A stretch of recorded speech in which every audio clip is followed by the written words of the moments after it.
Alright, let's talk about oil. Specifically, Russian oil. Since the war in Ukraine kicked off, many Western countries have tried to treat Russian oil like it's a forgotten boy band from the 90s. They don't want to be seen with it, and they definitely don't want to pay for it.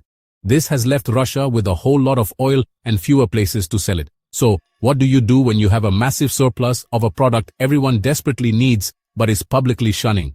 You slap a giant for sale sign on it and offer a discount. A very, very big discount.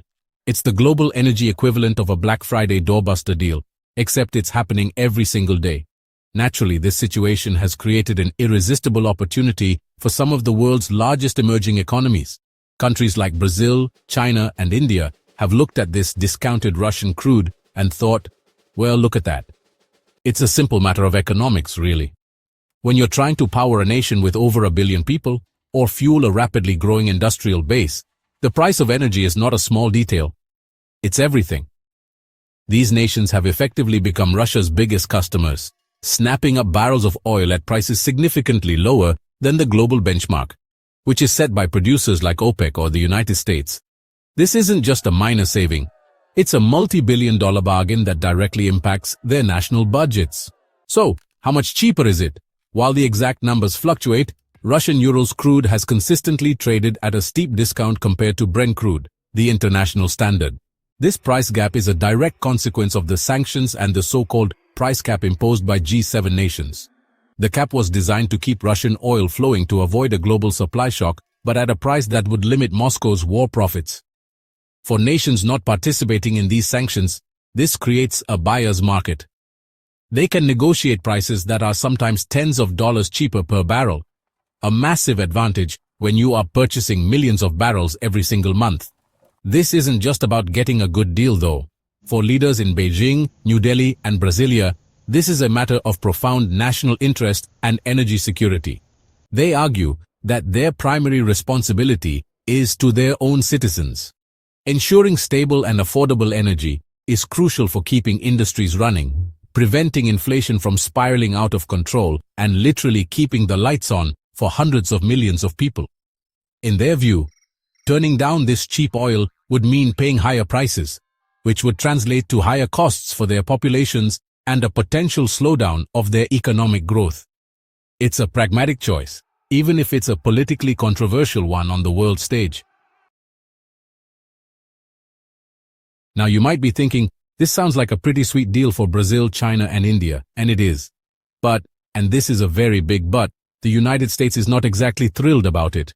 In fact, Washington is furious. From the perspective of American officials, every discounted barrel of oil sold is another dollar funneled into Russia's war chest, funding the ongoing conflict in Ukraine. They see these purchases as a direct lifeline to the Kremlin, undermining the entire Western effort to isolate Russia economically and diplomatically. This frustration has been simmering for a while, but as of summer 2025, it has boiled over into very public, very loud threats. Enter the tariff hammer. The Trump administration, with bipartisan support on this issue, has made its position crystal clear. Senator Lindsey Graham, a key Republican voice on foreign policy, has been particularly blunt, announcing plans for a potential 100% tariff on all goods from China, India, and Brazil if they don't stop buying Russian oil.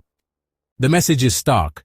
You can trade with the United States, the world's largest consumer market, or you can trade with Vladimir Putin, but you can't do both. This represents a massive escalation, moving beyond diplomatic protest to the realm of a full-blown economic ultimatum that could reshape global trade flows. And it's not just Congress. Former President Donald Trump himself has weighed in, tying the issue directly to peace negotiations. He has threatened what he calls secondary tariffs of 100% on countries that continue to finance Russia's energy sector, setting a 50-day deadline in July 2025 for Putin to come to the negotiating table. The stated goal here, according to Trump, isn't to punish allies, but to create overwhelming economic pressure that forces a resolution to the war. Whether it works or not, it puts nations like India and Brazil in an incredibly tight spot, caught between their economic needs and the geopolitical ambitions of a superpower. This pressure isn't just coming from the White House. A bipartisan bill, tellingly named the Sanctioning Russia Act of 2025, has been introduced in the Senate by figures like Lindsey Graham and Democrat Richard Blumenthal. This proposed legislation is even more severe, suggesting tariffs as high as 500% on countries that continue to purchase Russian energy. Even NATO Secretary General Mark Rutte has echoed these warnings, cautioning Brazil, China, and India that they risk facing American sanctions.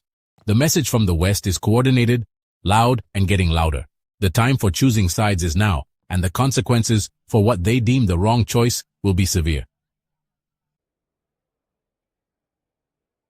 Faced with this barrage of threats from Washington, the targeted nations are not exactly staying silent. They are pushing back, armed with the powerful argument of national interest. India, in particular, has been very vocal in defending its position. The Indian External Affairs Minister, S. Jaishankar, has consistently argued that India's primary moral and political obligation is to its own population. He frames the purchase of Russian oil not as a pro-Russia stance, but as a pro-India one. Securing affordable energy is essential for the country's economic stability and for the welfare of its 1.4 billion citizens, many of whom are highly vulnerable to rising energy prices. This defense is rooted in a very practical reality.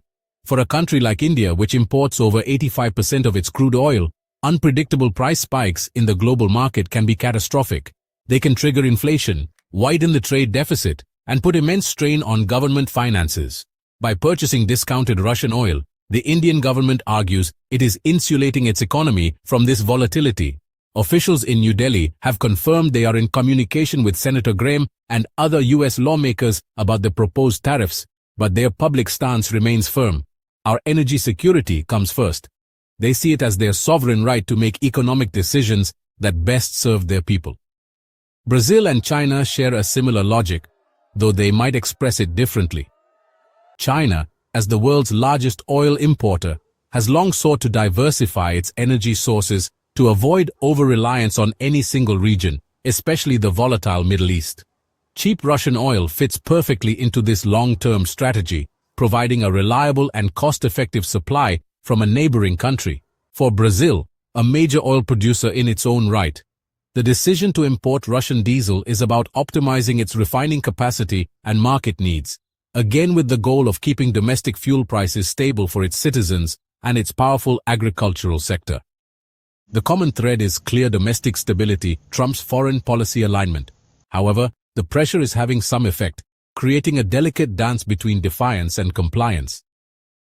In late July 2025, for example, reports emerged that some Indian state-owned refiners had briefly paused their spot purchases of Russian crude. This was attributed to a combination of narrowing price discounts and the mounting political heat from the United States. Yet, government sources in India were quick to clarify that this was not a permanent halt to their policy. It was more of a tactical pause, a way to test the waters and perhaps signal to Washington that they are listening, even if they aren't fully capitulating. It shows they are trying to manage the situation without completely abandoning a beneficial economic arrangement.